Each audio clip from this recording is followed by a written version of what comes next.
Oh, so what am I doing?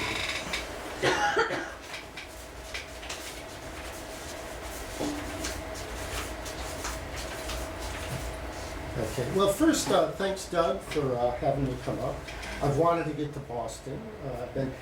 We've been trying, Conor's in Hong Kong, he's teaching, so he couldn't be here, but we've been trying to kind of, well, first off, we go wherever we're welcome.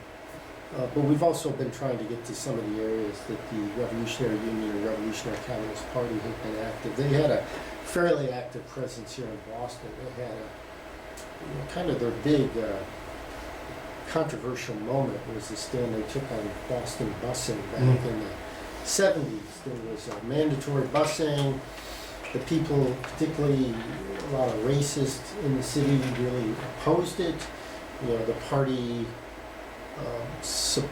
also tried to, they tried to craft this funny thing of standing with the working class, and they thought standing with the working class meant opposing busing, and it got to be a very convoluted thing. I mean, their position wasn't a racist position, but they did end up, I don't think it was, they did end up on the very wrong side of a very important issue. So anyway, I'm happy to be here, and thanks for everybody to come out. So we start by talking about, well, who is this guy?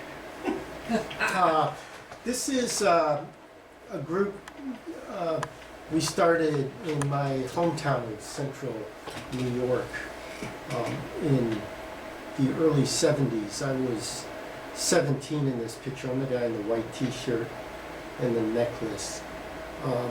We caught the tail end of the 60s. There was radicalism in the air. Actually, the most Marxism, Leninism, and Maoism, it was kind of the currency. I mean, if you followed this stuff, at least it seemed to me and others that the people who were the heavy radicals were following this kind of communist tip.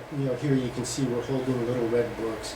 Also kind of the counterculture tip of having marijuana cigarettes, and it was fun, but it was also serious. I mean, on the one hand it was play, there was an element of play, I now look back, but it was serious. It led me to, when I moved out west, to seek out a revolutionary group, and I met the Revolutionary Communist Party. Conor, and I was with the party, in the party, from 76 until the mid-aughts. The short version is, if you don't leave, you stay. There were various moments where I should have left, I was in crisis, it got resolved a certain way, and then years go by, you're still with this thing. Fortunately, by the mid-aughts, that actually did end, and Conor joined the group in the mid-90s, like around the time when the threat to execute Mumia Abu-Jamal was very intense. The RCP was very active in the effort to stop that execution. Conor was part of the Revolutionary Communist Youth Brigade, so he's a good deal younger than me, although he's not as young as he used to be.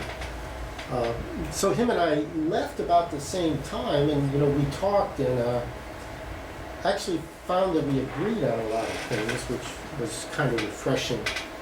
But we also wanted to understand this group we had been a part of for so long. And we just started researching. I think my initial inclination was, I'd given 30-odd years of my life to this. I wanted to try to think that there was something solid there, But I did want to try to put it down on paper so that other people would have the experience available. Do with it what they will. As we wrote the book, of course, when you write, you discover things you didn't know.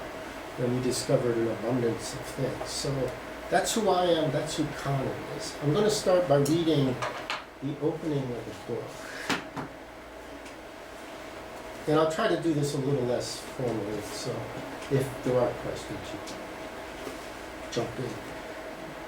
Okay. Richard Nixon liked crowds, so it was natural, having just finished speaking inside the San Jose Civic Center, that he bounded outside, eager to greet the people waiting for him. To get the proper adulation, He climbed atop his limousine and thrust his arms up in his trademark V for victory gesture. Suddenly, to the shock and panic of those charged with protecting him, eggs, rocks, and bottles started coming at him. This was not the anticipated friendly campaign crowd, but rather an assembly of anti-war demonstrators, 3,000 strong, who had come out to denounce Nixon for his continued and escalating prosecution of the war in Vietnam. According to a witness, people were so incensed by Nixon's flashing what they interpreted as a peace sign that, quote, several rocks just missed his head. The small contingent of San Jose police, about 60 in all there to protect the president, were suddenly in a panic. It was strictly touch and go as the demonstrators continued to harangue, encroach on his car, and toss missiles in his direction. While police scurried to get him in the car and off the scene, while police scurried to get him in the car and off the scene. According to Police Chief Ray Blackmore, he was on the car 3 or 4 minutes, maybe only 2 minutes, but it seemed to me like 2 years. Yeah. So, this demonstration was organized by the Revolutionary Union. The police actually knew it was coming. They'd raided the houses on some RU people the night before to try to preempt it. They knew this because they already had an informant couple in place. This former missionary couple, Larry and Betty Sue Goff. This is Nixon getting driven away.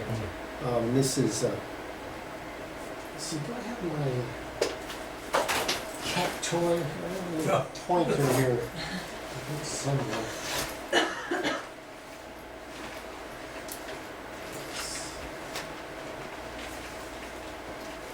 I may not have it. Well, that's just too bad. So yeah, Nixon, did get out. That's him. That's the back of his head. The white thing is a poster that's getting thrown at his car. Oh wow. So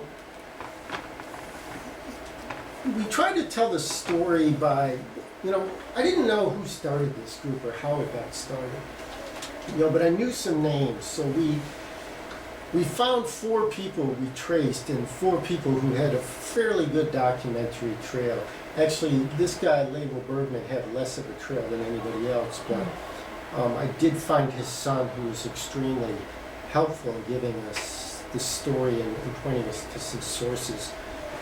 This is Label in China in the mid-60s. This is Victoria Garvin. This is a woman he met in China. Vicky was a former Communist Party member who also had helped organize Malcolm X's tour of Africa after he left the Nation of Islam.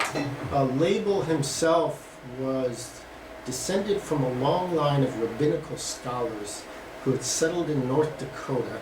Label was really, really smart. He got a degree in mathematics from the University of North Dakota. By the age of 19, he went to work for the North Dakota State Planning Board. He didn't sleep much. To relax, he would work on complicated math problems that had never been solved and mail them off to people, in the hopes of trying to figure it out. He wrote poetry. He had joined the Communist Party in 1937. After the Soviet Union had denounced Stalin, and the break with China was underway, Label was inclined more toward the Chinese position of Mao Zedong. He went to China as a U.S. expert, as did Vicky Garvin. He spent a couple years there. He came back to a very changed situation in San Francisco. We were talking about the Red Scare. I didn't even know this, but in 1960, the House Un-American Activities Committee held hearings in San Francisco. And, before then, there was like a lot of intimidation on the part of Congress about calling communists in front. And, some of the people very bravely upheld their beliefs in front of Congress, but Congress kind of had the initiative. They were freaking people out about being communists. In 1960, things were starting to change because the civil rights movement was underway. The Communist Party seemed to have dissipated. People were leaving, headed in a different direction. Label was called at these hearings. There was something called the HUAC riot, where Kids from Berkeley were protesting in front against the Red Scares. Label was in there testifying. People were trying to get into the hearings. The police opened up fire hoses on these Maoist students and sprayed them down the stairs. You can look it up on YouTube. I didn't know Label was there. I mean, you know, as part of the thing is we discovered is most of these people who came together in the early RU, you know, also appeared in the history of the 60s at critical points, Label being one of them. The other person, this guy Steve Hamilton, I took a undergraduate course in the Vietnam War that made me read this book about the Yankee draft work, and suddenly this name Steve Hamilton comes up, you know, because he had helped organize Stop the Draft Week in 1967 when, you know, these students in the Bay Area were saying, look, let's not just protest this war, let's stop it. You know, let's go to the Oakland Induction Center and stop the troops from being sent overseas. Steve is the guy with the sunglasses.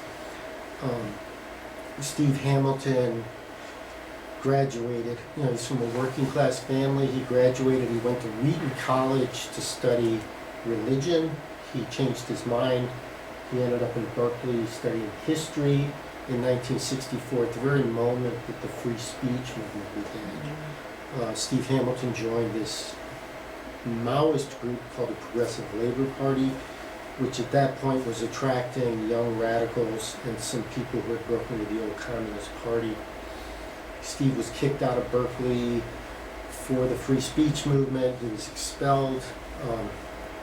He was later arrested for his activities and Stop the Draft Week. Him and these other guys, there's one guy missing. They were charged, this is this real Orwellian charge, they were charged with a felony because the felony to encourage other people to commit misdemeanors. They were acquitted, you know, but it was a big deal. You know, and Hamilton is doing this in 66, 67, which is, you know, there were a lot of people doing things back then, but not near the numbers that were doing it in 68 and 69. But Hamilton became more and more radical. He realized you can't reform, or he came to believe you can't reform the system. You have to go from revolutionary to revolutionary change. He's also a conflicted character because he was a closeted gay person. He came out in the later 70s, but you know, there was a lot of, you know, you can't call it much else but homophobia, especially in, you know, even in the left, which should have been better.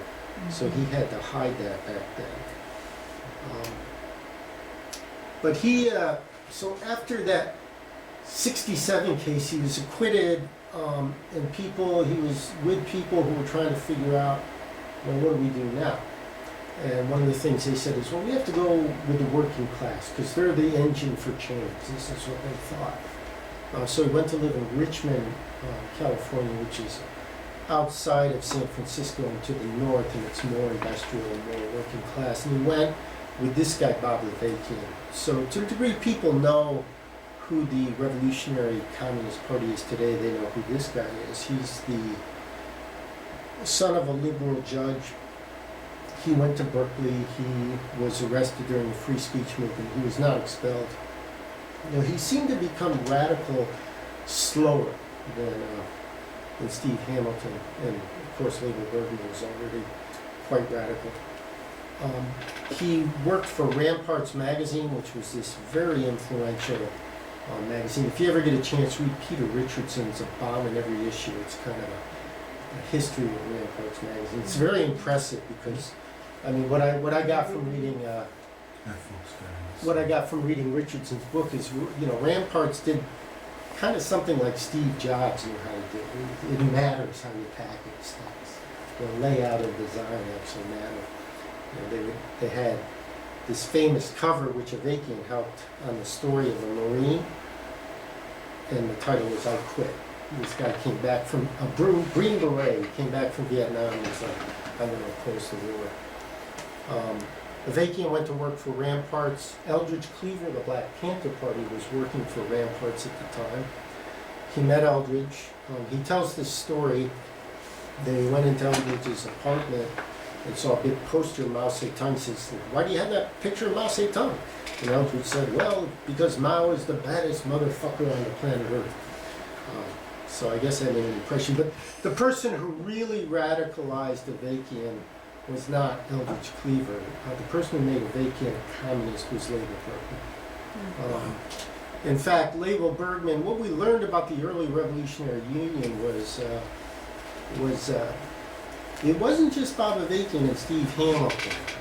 It was Bob Avakian and Steve Hamilton. There was this couple, Barry and Mary Lou Greenberg, who had been graduate students at Stanford University. They had been part of something called the Red Guard, which this guy had helped form. So there was a component of young radicals forming this RU, but there was also a component of people who had already gone through Progressive Labor Party. Label Bergman had been in Progressive Labor Party very short period of time, but quickly didn't like the culture and how they were presenting themselves. There was this couple from the old Communist Party named Gert and Dick Alexander. Vern Baum, who was also an old Communist Party member, who would also testify at the HUAC hearing the same day they labeled it. He was part of it. This guy Larry Harris was part. So there was some old Communist Party members who were trying to bring this new project to fruition. And I just find it interesting that there is continuity. And they were all bouncing around in the Bay Area at that time? Yeah, in the Bay Area, for reasons which I would like to understand better, the Communist Party seemed to be a little more freewheeling. Like New York had always been the Communist Party's big base, but it was not quite as open. There's something about the air out there. So the last person we focus on is Bruce Franklin, who, he's like in his early 30s in like 1968, and this group starts in early 1968. So if you're in your early 30s, and there's people who are 21, you're like a grown-up, but you're not like an old man. Like Label Bergman is an old man.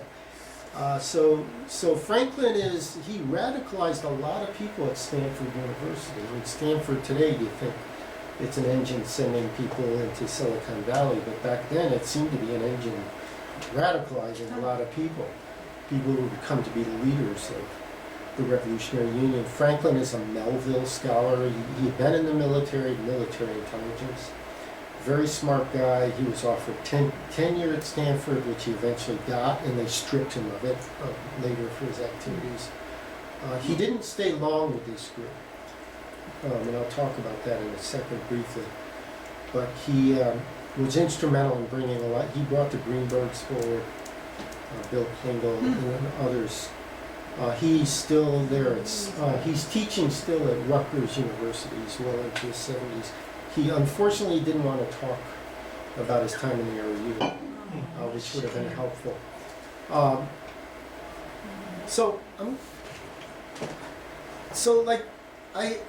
went back to college late, and I did my senior thesis or senior project on the role of the Revolutionary Union in Students for Democratic Society. I don't know if you're familiar with Students for Democratic Society, but between 62 and 70, it was like the biggest student organization in the United States.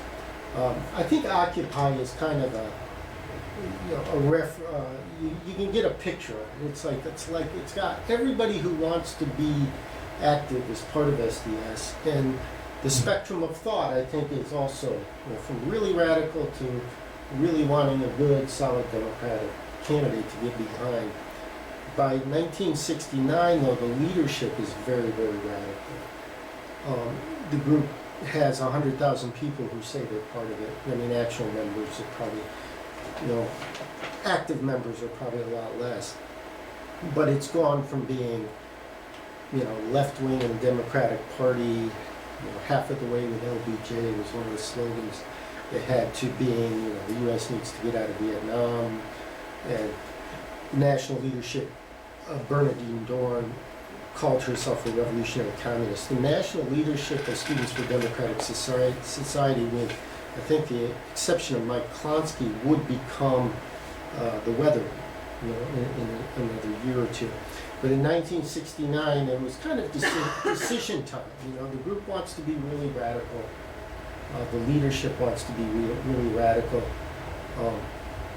They have three basic trends vying for control. One trend is Progressive Labor Party, which is kind of old school doctrinaire. They wear white shirts, they have short hair, they're Marxist-Leninists, they have a line, they have democratic centralism, so whatever leadership has everybody agree to, that's what everybody argues for. So they're in there with all these youth who are having long hair and smoking pot, and PL is not attractive to a lot of people. Also, they are not supporting the Black Panthers, and they're not really supporting the National Liberation Front forces in Vietnam. But they're vying for control. Then you have the national leadership, which would become the Weathermen. They want to be very radical. They don't know what they're doing. They're figuring it out as they go along, but they want radical change, and they want it now. People like Mark Rudd, Bill Ayers, Bernardine Dohrn. Then you got this other trend, the revolutionary youth movement, which would later become largely, not exclusively, the new communist movement. The Revolutionary Union is like a couple months old. It gets started at the very beginning of 1968. And by 1969, they want to go in and influence SDS. They write this thing called the Red Papers, which is something of a manifesto on bringing together collectives, embracing Mao Zedong. They do this whole jumping through hoops on why Stalin was bad, but he wasn't that bad, because the Chinese supported Stalin. We talk at length, or at enough length, I hope, in the book about that. But they write this Red Papers, they bring it to the national leadership, and the national leadership says, this is very good. You guys should just print this, which I didn't know this. We found this in an informant file. But this has a lot of influence in the last two major meetings of SDS in 1969. But there's three poles pulling three different ways, and it pulls apart. There's a whole chapter in the book on this. But the national leadership and the revolutionary youth movement essentially say, we're leaving, or we're kicking progressive labor art.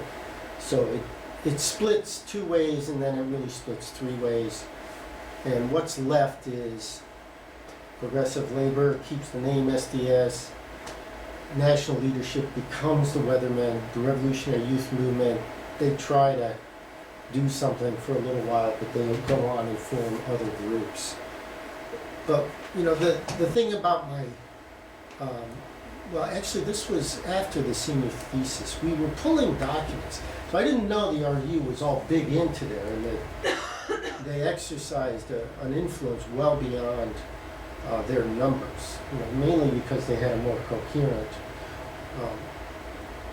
thinking about where things should go. But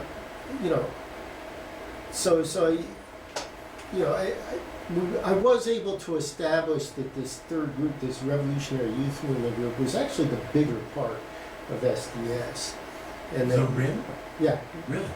Yeah, and that the Revolutionary Union that came out of it, there's this famous, well, it's not famous, but there's this quote that made a big impression on me from this guy David Barber, and this something from these international socialists saying that when the RU went to the SDS meeting in March '69, they pretty much walked away with it because they had their thing figured out.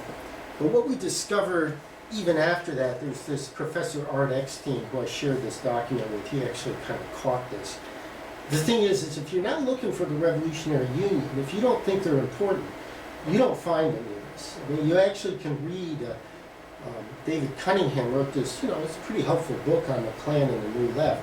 But he talks about, somebody wrote a letter for the Chicago Tribune claiming to be the Red Union, that we're trying to take over SDS. Well, this Revolutionary Union, the FBI actually talked to a reporter at the Chicago Tribune and said, the Revolutionary Union is trying to take over SDS. They planted a story in the press to try to create further dissension in the group. One example of how if you don't know who the RU is, you're going to miss some things. But this is an even bigger one. Is San Francisco suggested Bureau informants support the national office on the grounds that PLP control of SDS would transform a shapeless and factionalized group into militant disciplined organization. Right. Here's what it says. And the national office yeah. was the Dorn contingent? Yeah, but the thing that you can't read here where it says tangible results. Point A, references made to San Francisco Airtel dated March 25, 1969 under the triple caption of SDS, the Bay Area Revolution, and COINTELPRO New Left. So if you're not looking for RU, you're not going to see that the FBI instructed its informants to vote with the Weathermen because they felt the Weathermen taking over would be better than PL taking over because PL is an organized group, they have democratic centralism. The Weathermen are going to go do violence, they're going to be isolated, they're going to be easier to contain. Now, I think, you can argue the FBI miscalculated, it was a certain problem to have the Weathermen successfully going around in the early 70s. All that aside, there's a strategic view on the part of the FBI which is of some consequence. Right, and this is the David Barber quote, the red papers represented the future where most of RIM were headed. And where people were headed was to the working class. Like the Weathermen went and they did some symbolic bombing, and there's still, I mean, if you read Brian Burroughs' book, I think he paints them as murderous, or, he casts a certain intent on them, which I think is debatable. I mean, I think tactically what the Weathermen were doing to do political violence in the United States in the early 70s was, not going to advance things. I think morally people wanted to change, people in the Weathermen, they wanted to change and they wanted it now. I don't quibble with where their hearts were. Tactically, I think they were really wrong, and I don't think you should do that. Where the Revolutionary Union was we need to go to the working class, which is, that's problematic in its own right, but it made a certain sense at the time, and the working class was notorious in this country for being racist and white supremacist. But this was the 60s. There was a strike at Standard Oil in Richmond. People went on strike. The Revolutionary Union, Hamilton and Avakian, among others, helped get SDS come and stand on the picket line with these Standard Oil workers. One of the Standard Oil workers said, when black people rioted a year ago, I was like kind of locked in my house fighting, but the next time, after having confronted the police beating up strikers, I will be out there with them. So there was this element of this is people having their assumptions challenged dramatically, and this group really trying to get them. And Bergman went to China. He saw how the Chinese fused with people. They lived with people. They went hungry with people. They got dirty with people. They learned from the people and they served the people. And they were trying to apply that in the United States. I'm not painting that as halcyonic. We can debate how realistic it was, but there was a different model than political violence or electoral politics. And it had a certain appeal for these young people. And here's where I want to interject what happened to Bruce Franklin, because he kind of helped get the Revolutionary Union going. But by the end of 1970, he wanted to go off and do political violence. He thought the time was right. He saw what was going on against the Black Panther Party, and he wanted to support that. He felt that there could be a kind of protracted war that could be initiated. There was a split. He left with several hundred people. Several hundred people stayed. This group is still getting bigger, which is you saw the first slide of me, and this is central New York. We had several dozen people in our group, and it's just inconceivable if you knew where I grew up. But it was conceivable back then. This couple had infiltrated the group. When the split happened, the guy went with Bruce, and his wife stayed with the RU. Purposely to double their informant power? You kind of get that sense they were hedging their bets. I do want to tell a little anecdote about Betty Sue Goff, because these people were missionaries. Betty Sue testified in front of Congress. She says, I was in these meetings, and these people, they're so ideological. We were talking about how there's contradictions in everything. Contradictions hold this cult together. Why, even your ideas are contradictions. Why, this is a godless philosophy. I mean, she was baffled. They were raising kids. I mean,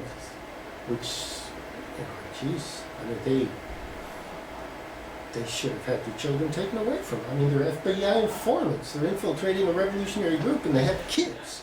They left for the sake of their children. Goff, I don't know if that's right or not, but it seems to me I would never just something wrong to put your children in that situation. But Goff went with Bruce Franklin for just a matter of weeks, and then he came back. They both got into the position. He was in a position in the RU where he could recruit his wife. She got to a position where she could bring him back in, but by then the RU was starting to get suspicious about them, and they left soon afterwards, and here they are testifying in front of Congress. Bruce Franklin, went off, and within a couple of years his group had evaporated. There's a section in the book that talks about how that happened. It's very interesting, but you couldn't sustain political violence in the United States in that period. The RU, Revolutionary Union, now this is a picture from later on, but it's a sense of, we estimate they had anywhere from 1,000 to 1,200 to 1,500 cadre. The actual numbers is, never been issued. I mean, I extrapolated the number from their biggest demonstration was probably 4,000 people in 1976, and I think a quarter of those people were probably cadre, and that wasn't everybody. This was an East Coast demonstration, and the West Coast was their biggest thing. But people debate about the numbers. It goes anywhere from 900 to 1,500. Take your pick. But these are all, it's by and large, it's a white organization, working class, Vietnam vets, and a lot of middle class people. But they have dedicated their lives to making revolution. They have gone into factories. They've gone into auto plants and meat packing plants and smelters, into the post office, and the steel workers here. They had a fairly pronounced caucuses in steel mills throughout the United States. Now they're doing this right in the midst of neoliberalism, where industry is evaporating. But it's not obvious at all in 75, 76 that that's happening. It just seems like things are going on. But the Weathermen went and they engaged in political violence, and that took a certain amount of, whatever you think of it, a certain amount of commitment. Well, I would argue it takes a certain amount of commitment to say, I'm going to forego becoming a lawyer or a doctor or a caseworker, and I'm going to go work in a factory, and I'm going to try to bring communism to the working class of the United States. It's a pretty bold thing to do. Well, if I can interject, and be doing that as part of laying a basis for eventually being in an insurrectionary army that will overthrow the United States government. I mean, it was a very far-reaching vision. Yeah. So they had a plan, and they had a plan different than a lot of the other trends. I mean, look, by 72, the Black Panthers had pulled all their people into the Bay Area, and they're running for Oakland office. The Weathermen have dwindled down to about 36 people, and that's the generous estimate. There's still a lot of people who are active politically, but as far as revolutionaries, there's this new communist movement that seems to be kind of on the cusp of things. The RU is by and large the largest. The next largest is the October League, and they probably have a few hundred people. It's not nothing, but it's the next step down is a big step. So this is where they went. The reason I think they had the kind of success they did is they had the China franchise. It's actually the congressional testimony of on Progressive Labor Party actually says that the RU is probably going to come out on top because they have the China franchise. Here's Label Bergman meeting Joe and Lai in '71. In the center is William Hinton, who had lived in China in the 40s just before the communists came to power. He came back to the United States with a chest full of notes and pictures and pamphlets for a book that would become Fan Shen. The government confiscated his material. The book wasn't published until the early 60s, and it became required reading for anybody who was a revolutionary and called themselves a communist at that time. Mark Rudd of SDS said it was required reading. Hinton was part of the Revolutionary Union. He never made that public, and the party and the RU never made it public, but it's one of these almost farcical things, because the Goffs testified to Congress in '72. They said, was William Hinton in the Revolutionary Union? Yes, he was. How do you know that? Because I was in meetings with him. The FBI knew a lot of these things, and as we say in the book, the problem is the people who knew most about the Revolutionary Union and the Revolutionary Communist Party was a small group of leaders at the very top and the FBI. As far as the cadre and the broader society, they didn't know many of these things. The black man just behind Label Bergman is Don Wright. Don Wright is someone who will figure more prominently in our second book. We are learning a good deal more about Don Wright. We are inclined to think he was working with the FBI. He was an extremely disruptive. We don't have the smoking gun. We do have mounting evidence of his very disruptive role. He managed to get onto the Central Committee. He managed to get onto the Secretariat of the Revolutionary Union. He left when the National Liaison Committee fell apart. The National Liaison Committee was an attempt in 73, 74 to merge several radical communist groups. The Black Workers Congress, which was an all-black group, which had included James Farmer from Student Nonviolent Coordinating Committee. Farmer fell away. Actually, we have some interesting interplay between Farmer and Don Wright. Don Wright apparently had ties with Black Workers Congress even before the National Liaison Committee. What we learned about Don Wright that's problematic is Bob Avakian writes about Don Wright in his memoir, and he says Don Wright kind of demanded to get to be the Revolutionary Union's representative on this liaison committee. They wanted to merge the Black Workers Congress, the Young Lords Party, which changed the name to Puerto Rican Revolutionary Workers Congress, but for shorthand, let's call them the Young Lords. The BWC, the Young Lords, the Revolutionary Union, this group I wore CUNA. And it was pretty much on track to happen. Even a unity statement had been signed. 2 weeks later, it was in tatters. Wright basically went in there and put in a whole totally different position from the RU. He said, black people need to lead in this new party, which was not the RU's position, and he did quite a bit else. Among other things, he married head of the Young Lords Party, breaking up her marriage at the time, and getting the person who was married to her. I don't know if it was an official wedding or it was symbolic, but that person was removed from the scene after Wright's intervention. But the very curious thing about Wright is, in Bob Avakian's memoir, he talks a little about Wright forcing his way to the top of the National Liaison Committee, but he also said, now Wright came out of this group, which was a super secret group in the Communist Party USA called the Ad Hoc, no, Avakian didn't know what it was called. He said, super secret group in the Communist Party that was supposed to be more radical than the Communist Party itself. And what we discovered that was something called the Ad Hoc Committee. They tried to put a Maoist line into the Communist Party. The old Communist Party was pro-Russia, pro-Soviet Union. So if you're a pro-Maoist in the Communist Party, it's like, that's like being a Republican in the Democratic Party. It's just no. And what year was this ad hoc committee? It was started in 1962 against the Communist Party USA. They circulated just a bulletin. Within the CP? Yeah, and people read the bulletin, they liked the bulletin, they'd take it to their leadership, and their leadership would get them kicked out of the group, because you can't be pro-Mao in the Communist Party USA. It's kind of like you can't be pro-Trump and be in Bernie Sanders' support committee. Now, I mean, it's a humorous example, but it's incompatible.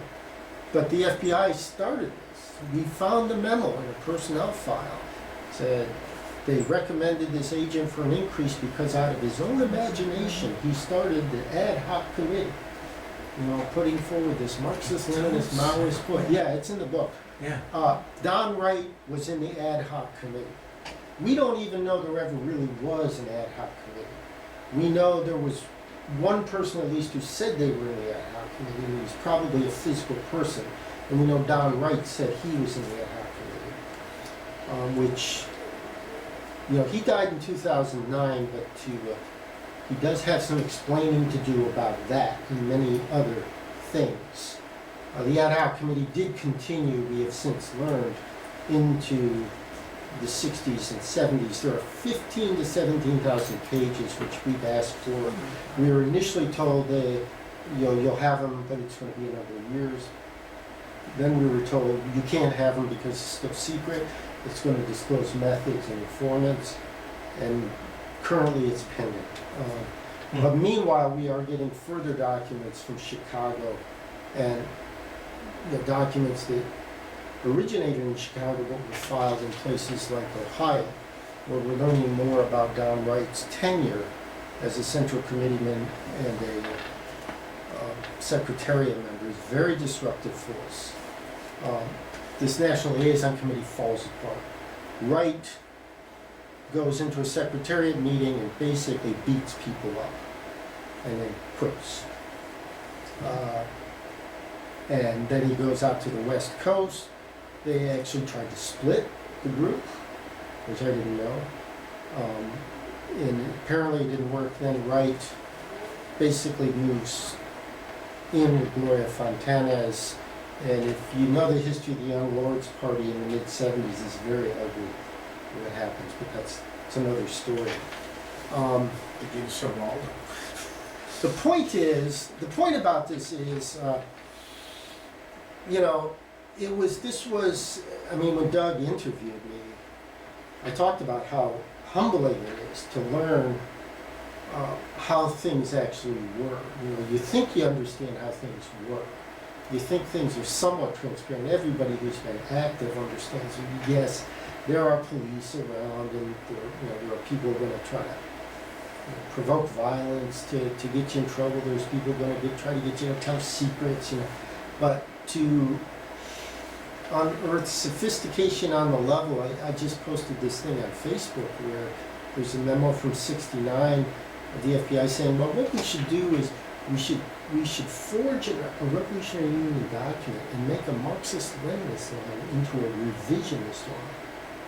Revisionism was the word back then of sounding revolutionary but really counter-revolutionary. So the FBI was actually literally saying, let's twist the line to make these guys look like they're revisions. I mean, it just says that, which is a level of sophistication that you wouldn't assume, but you know, after having gone through this, it's a testament to the need to cast aside certain assumptions. This document came out after the book, but it's quoting two sources reporting on a Central Committee meeting. You know, so, you know, by the early 70s, the FBI has two informants on the Revolutionary Union Central Committee, which, you know, if anybody who's kind of aware of this history at all, this group, the Revolutionary Union, Revolutionary Communist Party, had a reputation of being fairly savvy on security, fairly savvy on not being penetrated by the police. And I mean, this is a tough thing when you start talking about it, because you know, I don't think the point is like that the RU was just teeming with police and it was just a whole police initiative. It's just more, look, the FBI did a good job on some stuff. I mean, it is the role of agents to engage in subterfuge, to convince you or something other than they're not. The fact that they were successful actually isn't that shocking. And at the end of everything, the FBI did not stop this group from becoming a nationwide group. You know, they didn't stop the group from being the group it wanted to be. You know, having this revolutionary edge to it and carrying out this whole strategic view of when conditions arise we can make revolution. They didn't stop any of that, but I argue that they did have an impact. You know, I think too often I've heard. I mean, people have challenged my own thinking because they've said, well, you know, but they weren't able to stop it, which is a true thing. But it misses the other point that if they were there, they must have had an effect. You know, and that's actually important to understand. You know, and that's part of the. Yeah, that's part of like the humility of it. It's okay, so you fooled me. So what have I learned? You know, or what have we learned? It's kind of an important thing. And this, you know, I didn't write the book as a guide to the movement on how to deal with police infiltration. I wrote the book to attempt to get at the truth of things. Different people, I think, can get different value from it, but it is very instructive. One question that occurred to me, I actually have not read the book. Susan told me a lot about it because she was very much influenced on it. And that, do you have a clear sense, and it might be some of each, but the people who were informants, to what extent were they people who were FBI employees who were who took it upon themselves to have as a mission to, go join in and work their way up and become leaders and gain information like that? And to what extent were they people who were already in, who got flipped, as it were, I don't know if it's each, either. I don't know if it's either. I think it's people like Don Wright. If we can establish he was an informant, I suspect. Well, he had a military intelligence background. So I don't think he was probably part of. I don't think he was an FBI person, or maybe he was. Actually, that's a good question. Because to me, that's a real important question: is to where on that continuum people tended to kind of. I mean, we know there are two informants that we know decisively. We've got a documentation. One was this woman, Sheila O'Connor, who was married to a right-wing advocate from England who produced a newsletter. She was right-wing, she's still right-wing. This was, talk about peculiar experience. This poor woman wrote to me, she said, because I'd written an article about Sheila O'Connor for Truth Out, exposing, the National Lawyers Guild had obtained her informant file, so it's on file at the NYU Talent Library. So I read her file, and she's got an affidavit, handwritten. I am Sheila O'Connor. I am freely giving my services to the FBI. Signed, Sheila O'Connor Reese. This woman says, she wrote to me, my upstairs neighbor is Sheila O'Connor Reese, and I read your article. Is this true? Because if this is true, I can't be friends with her anymore. So she's still there, and she's still right-wing,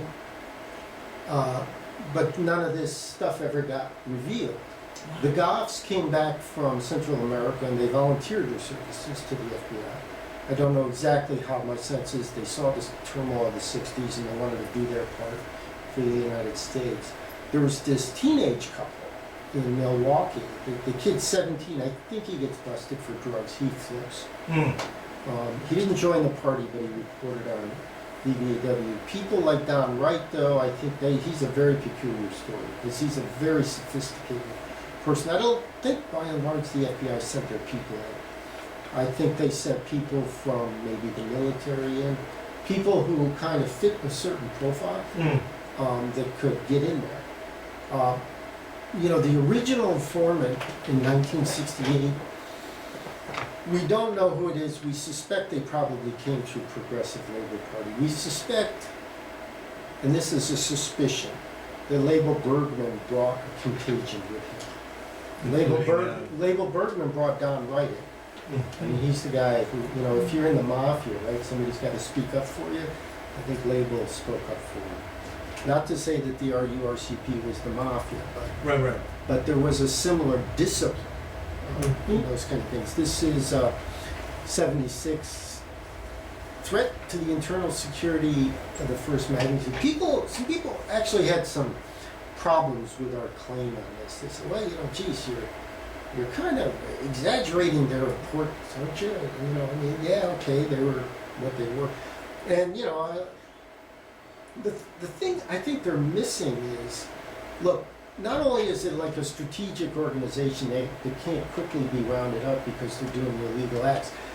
I think the thing they're missing is they got the China franchise. China is the fourth largest country in the world. It's a communist country headed by Mao Zedong. And this is a group that basically is advocating that position in the United States. That is, look, there's détente, there's rapprochement with China going on.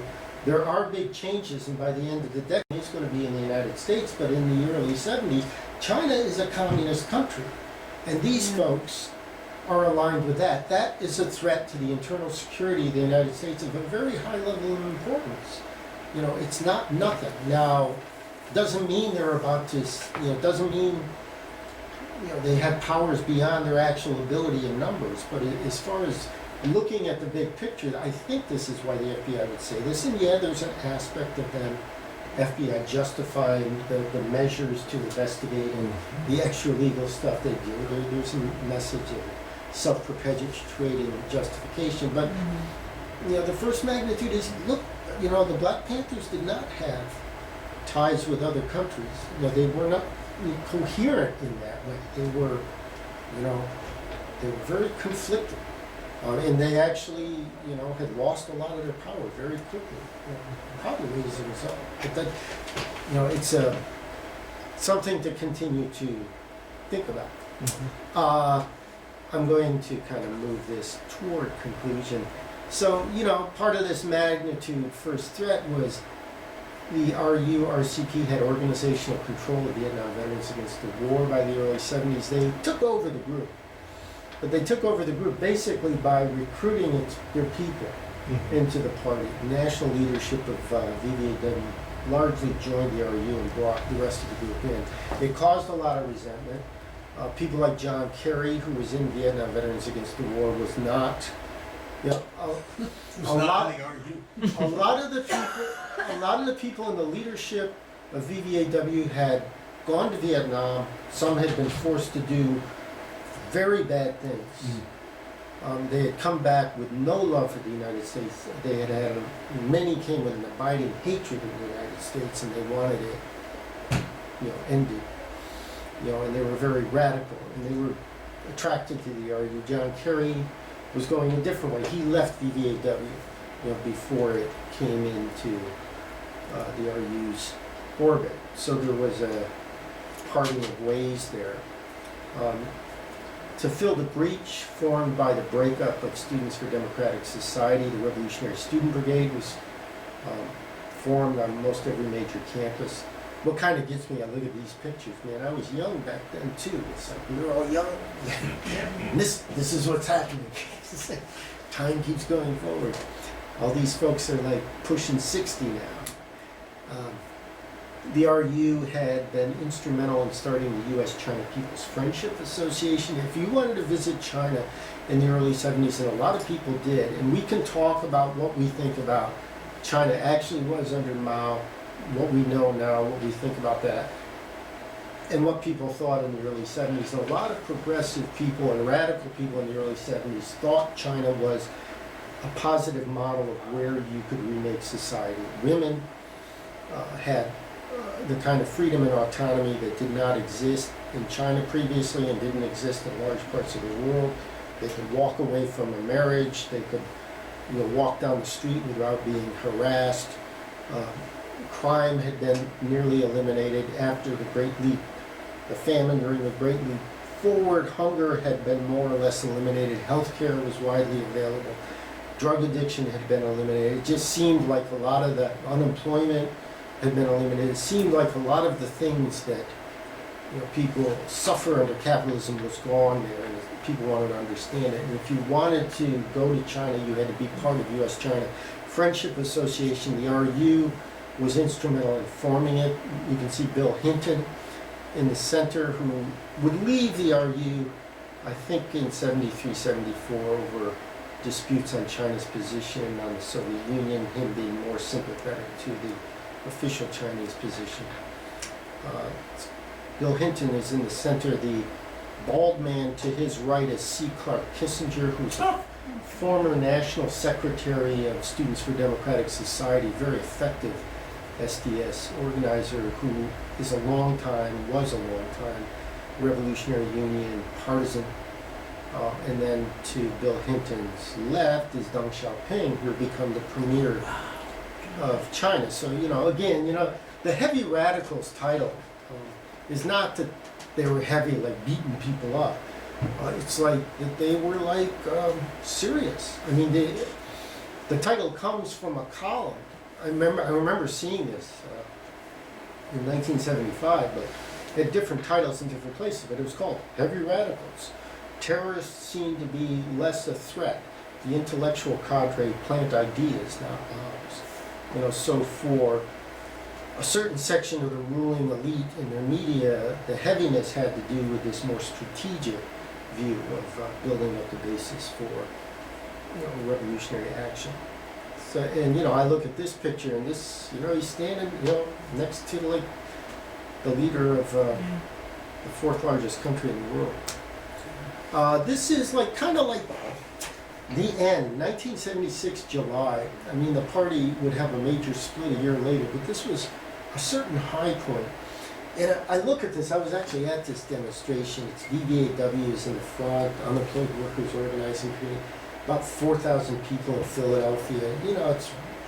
They've got this slogan, we've carried the rich for 200 years, let's get them off our backs. And it was very exhilarating. People seemed to support it in the neighborhood, but the irony, the paradox is, on July 4th, you've got 4,000 people doing this, and then on the other side of town, you got 10 or 20,000 people marching for bicentennial without colonies and for gay rights. And the RCP doesn't want to have anything to do with it. They're calling this other group opportunists. It's like everything is so sectarian that you could have that situation. I mean, it's like minimum, it's like, look, it's good you're doing your thing. We've got something a bit different to say, but no, you are wrong and we are right. And this was part of the journey of this book, was to discover this group was, it got worse as it went along, which is unfortunate. I would like to have come out saying, well, it was just times were tough, you could only go so far, but they made decisions along the way. Now some of it was decisions tapped by having this informant penetration stuff. It's not entirely on their own initiative, but they made decisions along the way to become who they were. And then the last chapter talks about after this split when Mao died and it broke into two parts, the group that kept the name RCP kind of went into this more left way. And what happened is Mao died. 4 Politburo members who had been the most radical were arrested. The party was at odds over how to deal with that. Mao was dead. The kind of socialism that had existed in China was going to change.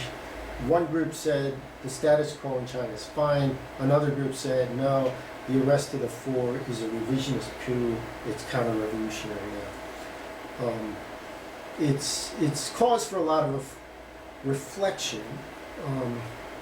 As I write in the book, when Mao died and those changes began to happen, it seems to me that it's a time for first order questions to be asked. What had happened in China? What was the Cultural Revolution? What were the successes? What were the things that were bad? This major point of looking it over, but instead there really is a rather, if you look at it from the standpoint of history, to spend a year and then say you've got it sorted out is a little bit,